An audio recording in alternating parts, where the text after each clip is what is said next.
a blessed moment to one and all.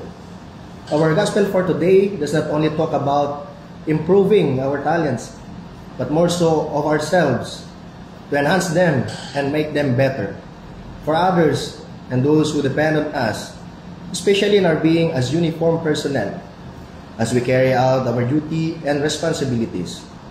That is why we have schoolings, workshops, seminars, and lectures.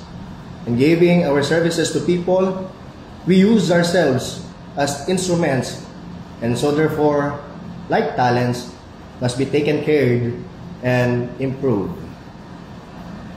We pray. Amang bukal ng aming buhay, mga talento at talino, pinupuri ka namin bilang pasalamat sa iyong mga biyaya. Naway, sa kapamakan kami laging iadya at mga sarili alagaan para sa kawang gawa sa kapwa. Amen.